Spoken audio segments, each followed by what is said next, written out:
आजादी का अमृत महोत्सव।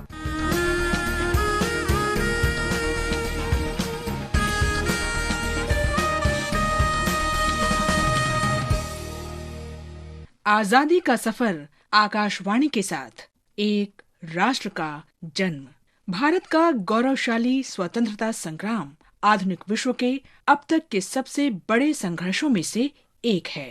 आकाशवाणी समाचार आपके लिए प्रतिदिन इस संग्राम की एक झलक लेकर आता है।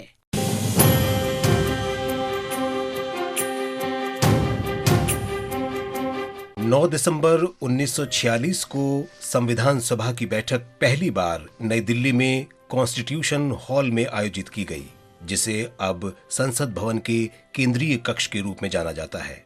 इसमें 9 महिलाओं सहित 207 प्रतिनिधियों ने भाग लिया था। आचार्य कृपलानी ने दिन में 11 बजे सभा के अस्थायी अध्यक्ष डॉक्टर सच्चिदानंद सिन्हा के परिचय के साथ उद्घाटन सत्र की शुरुआत की। डॉक्टर सिन्हा ने विभिन्न देशों से प्राप्त सद्भावना संदेश पढ़े। उद्घाटन भाषण और उपसभापति के नामांकन के बाद सदस्यों से औपचारिक रूप से अपना परिचय पत्र प्रस्तुत करने का अनुरोध किया गया। पहले दिन की कार्यवाही सभी उपस्थित 207 सदस्यों द्वारा अपना परिचय पत्र प्रस्तुत करने और रजिस्टर पर हस्ताक्षर करने के बाद समाप्त हुई। आकाशवाणी दिल्ली ने इस समूची कार्रवाई का प्रसारण किया। शुद्ध सुंदर अति मनोहर मंत्र वंदे मातरम। आज की इस कड़ी में हम स्वतंत्रता सेनानी राज नारायण मिश्रा को भी याद कर रहे हैं, जो 9 दिसंबर 1944 को शहीद हो गए थे। उत्तर प्रदेश के लखीमपुर खीरी के रहने वाले राजनारायण समाजवाद में दृढ़ विश्वास रखते थे। उन्होंने भारत छोड़ो आंदोलन 1942 के दौरान अपने समूह के साथ ब्रिटिश प्रतिष्ठानों पर छापों का नेतृत्व किया। राजनारायण पर उत्तर प्रदेश के उन्नाव क्षेत्र में क्रांतिकारी छापे का आरोप लगाया गया और उन्हें मौत की सजा सुनाई गई। 9 दिसंबर 1944 को लखनऊ सेंट्रल जेल में वे इनकलाब जिंदाबाद का नारा लगाते हुए फांसी पर चढ़ गए। हम इस महान भारतीय स्वतंत्रता सेनानी को नमन करते हैं। अवरोध खोला, प्रतिरोध तोला, লেখাপড়া শেখা, খোলা মনে দেখা,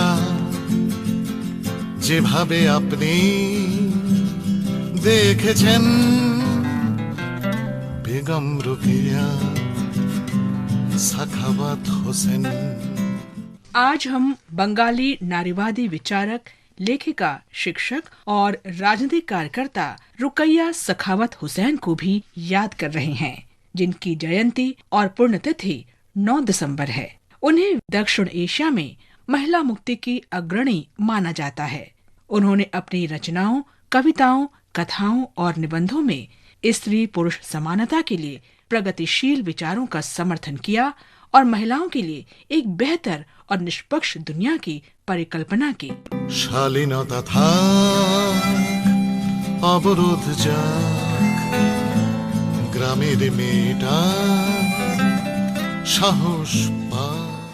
बेगम रुकैया के नाम से लोकप्रिय रुकैया सखावत हुसैन का जन्म वर्ष 1880 में बंगाल प्रेसिडेंसी के रंगपुर जिले में हुआ था, जो अब बांग्लादेश में है। वे रूढ़िवादी माहौल में पली बढ़ी और उनके पति तथा भाई के सहयोग से उन्हें आखिरकार आजादी मिली। अक्सर कविताएं लिखने वाली अपनी बहन करीमुन्निसा को देखकर शिक्षा और महिलाओं के व्यक्तिगत अधिकारों में उनका विश्वास और मजबूत हुआ। इस विश्वास से अभिभूत होकर उन्होंने सुल्ताना का सपना कहानी की रचना की। इसमें एक नारीवादी आदर्श राज्य की कल्पना है, जिसे स्त्री देश कहा जाता है, जिसमें सब कुछ महिलाएं चलाती हैं और पुरुष पर्दे में रहते हैं। बेगम रुकैया सखावत हुसैन। उनकी अन्य कृतियों में शामिल है बंगाली महिलाओं की कठिनाइयों के चित्रण संबंधी पद्मराग, एसेंस ऑफ द लोटस और अवरोध बासिनी, द कन्फाइंड वुमन। 1916 में रुकैया ने महिलाओं की शिक्षा और रोजगार की दिशा में काम करने के लिए मुस्लिम महिला संघ की स्थापना की। 1926 में उन्होंने कोलकाता में आयोजित बंगाल महिला शिक्षा सम्मेलन की अध्यक्षता की, जो महिलाओं के शिक्षा अधिकारों के समर्थन में उन्हें एकजुट करने का पहला महत्वपूर्ण प्रयास था। भारतीय महिला सम्मेलन के दौरान एक सत्र की अध्यक्षता करने के तुरंत बाद 9 दिसंबर 1932 को उनकी मृत्यु हो गई। महिला अधिकारों की इस मुखर नेत्री को हमारा सलाम। बेगम रुकिया सखावत हुसैन। इसके साथ ही आजादी का सफर आकाशवाणी समाचार के संग श्रृंखला की ये कड़ी समाप्त हुई। मिलते हैं कल अगली कड़ी में।